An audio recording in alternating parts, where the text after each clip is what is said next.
There will always be something cathartic about being a part of an air assault. Missions like the Silent Cartographer, Charlie Don't Surf, or Fracture Jaw, then you know exactly what I'm talking about. The idea of being able to come from the sky, flying low and slow, and birds full of weaponry and troops ready to just ruin somebody's day like the Valkyries of old. Speaking of which, that's the exact bird troopers in 40K expect to be in when they get dropped into a hot landing zone while the door gunners lay hate with heavy bolters. But there's one forgotten fact. These air assaults need guardians to protect them, and also lay some hate themselves when the disembarked troops run into trouble. For every pelican, a hornet. Every Blackhawk, a little bird. Every Huey, a cobra. And for every Valkyrie, the Vulture Gunship. That's what we're going to talk about today. The lore behind this beast of a bird that would have the nickname Angel of Death if the Space Marines hadn't beaten her to it. What its purpose is, and how it changed from the gunships we know today, and is something we wouldn't even consider to be the descendant of a helicopter at first glance. The reason the existence of aircraft being able to hover and take off land vertically is needed can be recognized if you played any of those aforementioned missions. The areas requiring troop insertion have terrain that makes land insertions time-consuming and difficult. So, having the ability for these aircraft to land anywhere, allowing troops to deploy in areas circumventing fortifications or opening a new area of attack an opposing force is not prepared for. This also allows rapid means for supplies, munitions, reinforcements, and CAS evac, making positions that would normally be overrun by a larger force much more sustainable, assuming there's no anti-aircraft or heavy weaponry in general. Therein lies the vulnerability of aircrafts with hover capabilities. You're just sitting there, menacingly sure, but able to face retaliatory fire, and if that includes a rocket or autocannon, and it's lights out.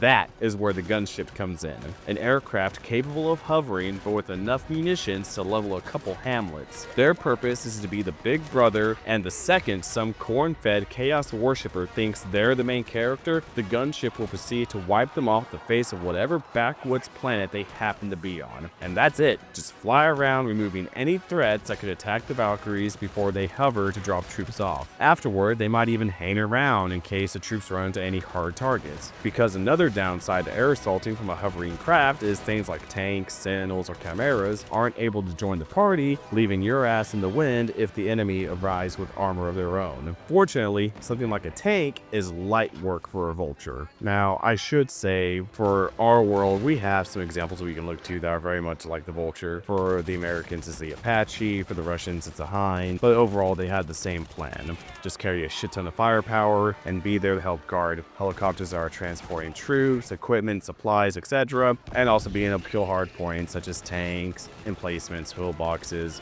whatever you need. And they come with such a wide range of weapons that they are able to pretty much fight any threat. Something else I haven't really mentioned is that they have the ability of just being able to poke up beyond like a tree line, shoot at a target, then duck back down, which makes them a bit more resilient to anti-aircraft fire. There's a lot I could talk about with this. I just can't get it all in the short amount of time. Now's a good time as any to go into the variety of ways a vulture can achieve peace by turning the enemy into pieces. To start, the nose has a heavy bolter mounted. The wings have 2 hard points each for a total of 4. Think of these like Picatinny rails on a rifle where you can slide on or off whatever attachments you like. For the inner hard points, we have the choice of twin-link multi-lasers, flash cannons, missile launchers, autocannons, and rocket pods. The outer hard points can have missile launchers, rocket pods, and bombs. We could also say screw it and just have twin-link Punisher Gatling cannons for maximum firepower, or add fuel tanks if long-distance escorts are required. Clearly, what weapons placed on the Vulture are mission-dependent. Multi-lasers, Punishers, Hell Fury missiles, and rocket pods for anti-infantry. Think of the Hell Fury as a napalm payload meant to explode in air to cover a wide range of area in fire. Great for trenches and bugs alike. Or forests if you're tired of environmentalists. Las cannons, Hell Strikes, and Hunter Killer missiles for anti-vehicles. Las cannons are self-explanatory.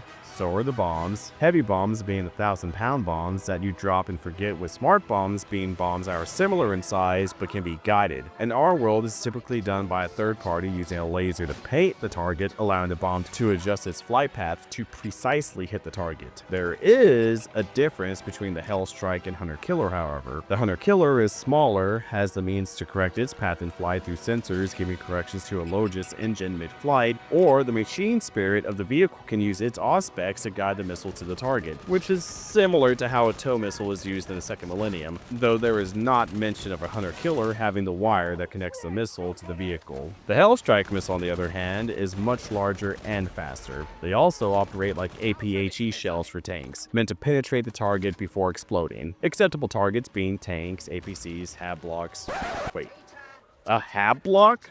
That seems excessive until you look at a missile like the AGM-158 JAASM, which is a 1,000-pound, 14-foot-long missile. Let's say that missile lands in the middle of a city block in Chicago, which are 100 meters by 200 meters. Every house in that block would be rendered inhabitable, with half requiring extensive repairs and a quarter that are damaged beyond repair. So yeah, turns out that's not excessive for a Hellstrike to be that powerful. It's just par for the course. Still, D6 damage my ass. You're gonna tell me I have a missile that can turn a neighborhood into a parking lot and there's a chance a Space Marine could survive this on tabletop? More so, we're just going to ignore the bombs? Balancing complaints aside, this is exactly the kind of firepower a Vulture gunship will need. Chaos forces set up a AAA battery on the roof of a building, just remove the building. Now, in all fairness, that's a level of ordnance that gunships in our world couldn't carry. Sure, some can come close, like the Mi-24 Hind, which can carry 400 or 500-pound bombs, which is nuts, but that's not the same as carrying a 14-foot, 1,000-pound missile, let alone multiple like the Vulture can pull off. Frankly,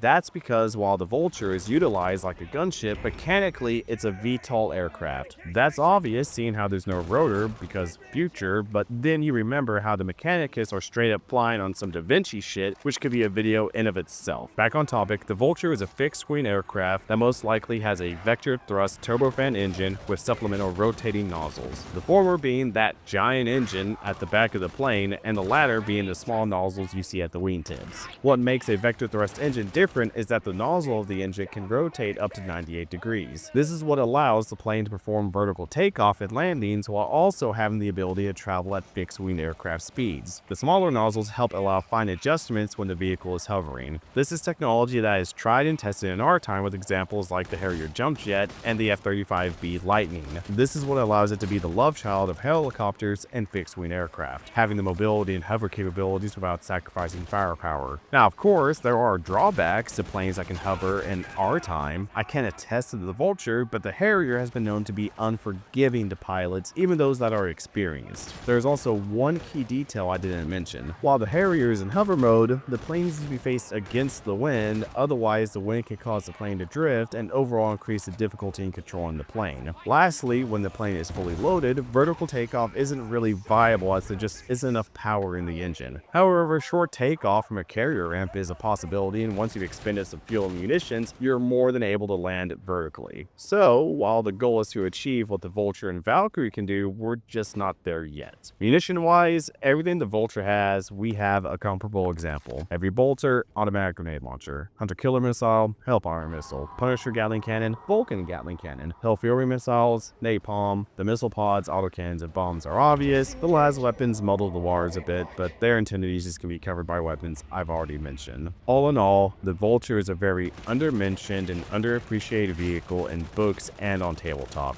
I've only seen it mentioned twice in novels, and I've never seen it on the table, though that figures for Forge World models. Regardless, it's a fun vehicle that deserves some love, and I hope I did it justice and y'all can appreciate it for what it is. The Imperial Guard's version of a helicopter that when compared to ours is over the top, excessively violent, and just the thing you'd want as your guardian angel. Thank y'all for watching. Likes and subs are appreciated, and I'll see you next time out in the warp.